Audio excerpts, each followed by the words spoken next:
Nah, sekarang kita melangkah ke percobaan menggunakan ada gillnet, ada bubu, ada pancing ya.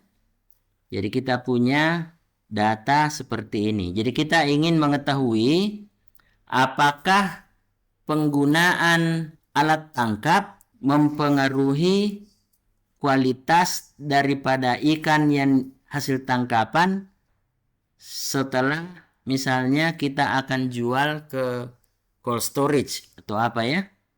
Nah, jadi kita copy dulu ini. Nah, ini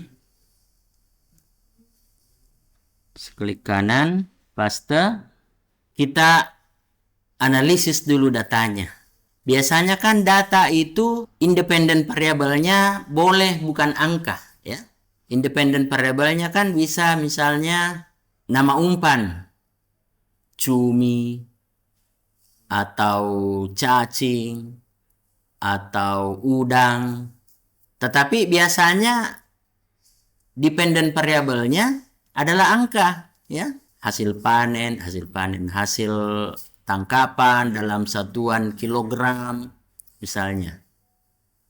Tetapi kalau kita menemukan data seperti ini, di sini adalah alat tangkap nama-nama yang bukan angka, kemudian hasilnya dependent variabelnya juga adalah kualitas ikan yang kita masukkan ke cold storage, bagaimana si nilai ya. Itu memberi harga berdasarkan kualitas. Ini disebutin grade 1, ada grade 2, ada grade 1 ya. Sehingga kalau kita dapat data seperti ini, berarti kita tidak bisa pakai UJT ya. Karena kalau UJT itu kan harus pakai angka di sini.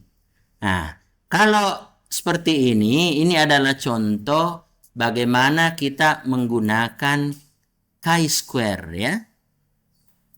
Jadi tulisannya itu chi-square. Nah, jadi kita tadi masuk ke analyze, kemudian kita memilih frekuensi, kemudian kita pilih contingency table. Jadi ada hasilnya seperti ini. Kemudian alat tangkapnya kita pindahkan ke row, kemudian kualitas atau grade daripada ikan hasil tangkapan kita pindahkan ke kolom. Nah, kemudian kita ingin tahu apakah penggunaan alat tangkap gillnet, bubu, atau pancing itu menghasilkan kualitas ikan yang sama atau berbeda. Samakah kualitas ikan yang kita tangkap dengan gillnet atau bubu atau pancing ya? Nah, kemudian setelah kita dapatkan penilaian dari petugasnya yang ada di cold storage, kemudian kita olah datanya dengan contingency table, kita dapatkan data seperti ini ya. Nah, jadi berdasarkan datanya bahwa kalau pakai gillnet yang di grade 1 ada 25, kemudian bubu grade 1-nya cuma 15, pancing grade 1-nya 20. Nah, berarti nampak di sini bahwa yang paling banyak grade 1-nya itu yaitu gillnet. Tetapi lebih banyak belum tentu berarti signifikan. Apakah signifikan atau tidak? Cara mengetesnya adalah dengan melihat hasil chi-square tabelnya. Jadi kita lihat nilai P-nya di sini. Kita lihat nilai P-nya 0,054. Nah, apakah ini beda nyata atau tidak beda nyata? Coba ingat apa patokannya? Patokannya adalah nilai 0,05.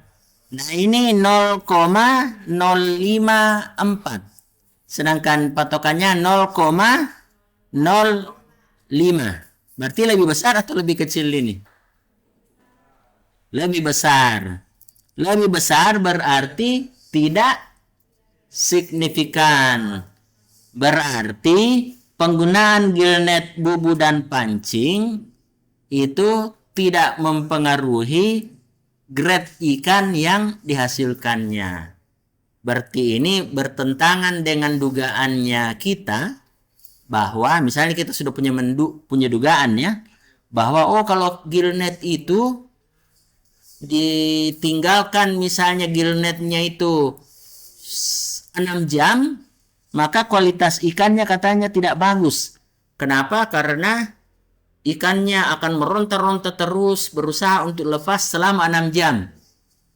Dan itu mungkin akan menyebabkan sisiknya rusak. Kalau biokimia ikannya itu, kalau kita belajar biokimia, bahwa kalau dia bergerak terus, maka glikogen akan dikonsumsi, akan dimanfaatkan untuk pergerakan ikan untuk melepaskan diri dari gillnet itu. Sehingga lama-lama mungkin ikannya kalau mati, rigor mortisnya lebih cepat, sehingga kesegaran ikan menjadi tidak bertahan lama, sehingga grade-nya turun. Ya, ternyata dengan hasil penelitian ini, statistik ini menunjukkan dugaan kita itu tidak sesuai dengan hasil. Nah, inilah gunanya dalam penelitian itu kita biasa mengajukan suatu hipotesis. Kemudian setelah hasil penelitian kita menyimpulkan apakah hipotesis kita itu didukung oleh hasil penelitian atau malah tidak sesuai dengan penelitiannya. Ini seperti ini. Nah, jadi ini hasil untuk chi-square.